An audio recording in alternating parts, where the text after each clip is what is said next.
नमस्कार, news India देख रहे हैं आप और मैं आपके साथ तरन्नुम जहां शेख। बुलेटिन की शुरुआत बड़ी खबर से। दिल्ली ब्लास्ट केस से जुड़ी ये बड़ी खबर आ रही है जहां बड़े खुलासे हुए। आतंकी मुजम्मिल का जांच एजेंसियों के सामने कबूलनामा आया है। साल 2023 में रची थी दिल्ली और कई शहरों में ब्लास्ट की साजिश। 2 साल से ब्लास्ट के लिए विस्फोटक का इंतजाम कर रहे थे। मुजम्मिल की जिम्मेदारी थी अमोनियम नाइट्रेट और यूरिया खरीदने की। आपको बता दें कि गुरुग्राम और नू से इसे खरीदा गया था। 26 क्विंटल एनपीके खरीदा गया था। मुजम्मिल ने 3 लाख रुपए में इसे खरीदा था। आपको ये भी बता दें कि खाद को विस्फोटक में बदलने की जिम्मेदारी डॉक्टर उमर की थी। ब्लास्ट के लिए विस्फोटक बनाने के लिए ये तमाम फंडिंग की गई थी और लंबे वक्त से इसकी तैयारी देखी जा रही थी, यानी कि प्री प्लान तरीके से इस पूरी वारदात को अंजाम दिया गया। 26 लाख रुपए जमा कर डॉक्टर उमर को दिए गए थे। मुजम्मिल ने 5, आदिल ने 8 और मुजफ्फर ने 6 लाख रुपए दिए थे। डॉक्टर उमर 2 लाख और डॉक्टर शाहीन ने 5 लाख रुपए का इंतजाम किया था। इससे आप अंदाजा लगा सकते हैं कि लंबे वक्त से ये तमाम तैयारियां की जा रही थी। तकरीबन कई सालों से इसको लेकर हर एक एंगल से यहाँ पर सामान को जुटाने से लेकर कैश को इकट्ठा करने तक हर एक पॉइंट पर काम किया गया है। तो 2023 में ही इसकी साजिश रच ली गई थी। एक प्री प्लान तरीके से इस पूरी वारदात को अंजाम देना था और अभी भी लगातार स्पेशल टीम जो है मुजम्मिल से पूछताछ कर रही है और अभी भी कई चौंकाने वाले बड़े खुलासे हो सकते हैं।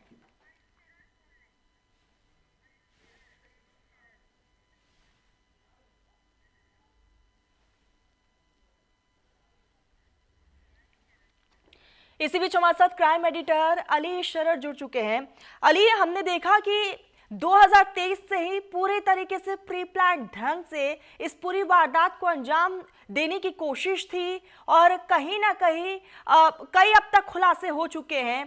क्या लगता है कि इंटेलिजेंस एक फेलियर रहा है इसके पीछे?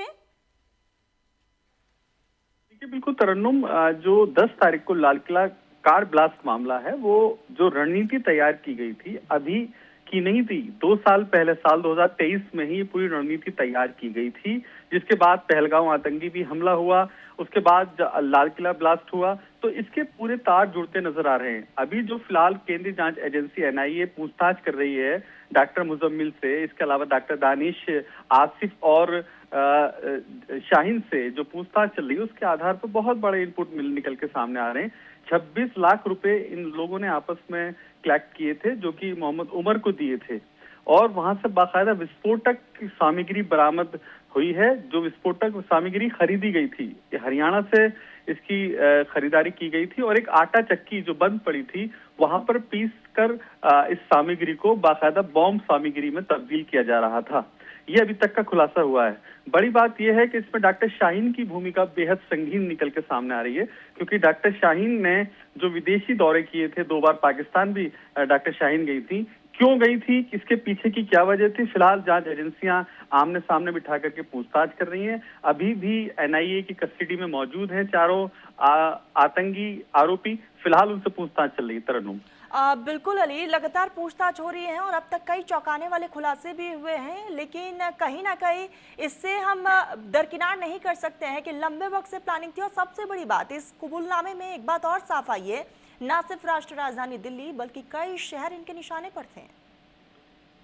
देखिए, बिल्कुल तरन्नुम, इनका मकसद सिर्फ दिल्ली ही नहीं था, बल्कि आगरा, मुंबई, गुजरात, इन्होंने ये टारगेट किया था कि इन शहरों में बड़ा ब्लास्ट करके भारत को नुकसान पहुंचाना है। यही इनका मंशा थी और इसी इरादे से ये अपने मकसद को आगे लेके चल रहे थे। लेकिन जिस तरह से 2900 किलो विस्फोटक बरामद किया, जम्मू कश्मीर पुलिस ने अपना आप में एक बड़ी तबाही को रोक लिया, क्योंकि अगर 2900 किलो विस्फोटक कहीं ब्लास्ट होता तो निश्चित तौर पर मरने वालों की संख्या हजारों हो सकती थी। लेकिन उससे पहले ही जांच एजेंसियों ने इसे नाकाम कर दिया।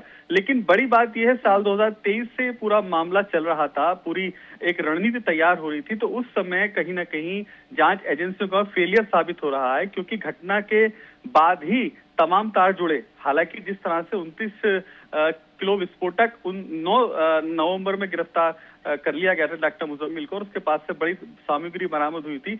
यदि उस समय चलते अगर कार्रवाई की जाती तो शायद ये बड़ी घटना भी रुक सकती थी। तरन्नुम अली, क्योंकि अल फलाह यूनिवर्सिटी में भी लगातार हम देख रहे हैं कि पूछताछ हो रही है। हालांकि वाइस चांसलर ने साफ तौर पर कहा है कि हम पूरी कोशिश करेंगे कि हम प्रशासन की पूरी मदद कर सकें। कहीं ना कहीं अब ये भी सवालों के घेरे में है, क्योंकि प्रोफेसर्स, डॉक्टर्स वहीं से उनसे भी पूछताछ हो रही है। देखिए तरन्नुम, इस बात से इनकार नहीं किया जा सकता। अल फलाह यूनिवर्सिटी से साफ जाहिर हो गया है कि अल फलाह यूनिवर्सिटी में ही बैठ करके तमाम जो भी आतंकी थे उन्होंने मंसूबा अपना कामयाब करने के लिए वहीं से रणनीति तैयार की थी। क्योंकि डॉक्टर मुजम्मिल की गिरफ्तारी के बाद डॉक्टर उमर के सीधे सीधे तार जुड़ते नजर आए, और अब डॉक्टर दानिश की जो गिरफ्तारी जम्मू कश्मीर से की गई है। आमिर वो शख्स है जिसके नाम पे कार थी i20 जो कार ब्लास्ट हुई। तो इन चारों को आमने सामने बिठा करके बातचीत की जा रही है कि आखिरकार इनका क्या लेन देन था। अभी तक जो इनपुट निकल के आया है वो महत्वपूर्ण इनपुट यह है कि 26 लाख रुपए कलेक्ट किए गए थे। 26 लाख रुपए इसलिए इकट्ठे किए गए थे कि जो उमर को दिए जा सके। उमर बाकायदा बॉम्ब की सामग्री तैयार करके ऐसे शहरों में लड़के तैयार कर सके, उनको उनका माइंड वॉश करने के बाद उनको बाकायदा फाइनिंग बॉम्ब दे करके भेजा जाए जो कि वो ब्लास्ट कर सके। क्योंकि जो जांच में निकल के आया है 20 टाइमर बरामद हुए हैं। 20 टाइमर यानी कि टाइम बॉम्ब बनाने की सामग्री, 20 लोकेशन टारगेट किए गए थे। अब वही पूछताछ चल रही है कि 20 कौन कौन सी लोकेशन आप लोगों ने तैयार की थी जहां आपको ब्लास्ट करना था। तो NIA, Jammu Kashmir police, Delhi police, साथ के साथ फरीदाबाद पुलिस, ये तमाम एजेंसियां मिलकर की पूछताछ और बिल्कुल अली, और ऐसे में तार कहाँ जुड़े हुए हैं इसको लेकर भी आने वाले समय में कई बड़े खुलासे होंगे। अली बने रहिएगा। इसी बीच एक और बड़ी खबर आ रही है। तो इस वक्त एक और बिग ब्रेकिंग आपको बता दें, दिल्ली धमाके को लेकर एक और बड़ा खुलासा सामने आया। आतंकियों ने कई चौंकाने वाले खुलासे किए हैं। सूत्रों के हवाले से खबर है, गिरोह गैंगस्टर को अमोनियम नाइट्रेट सप्लाई करता था।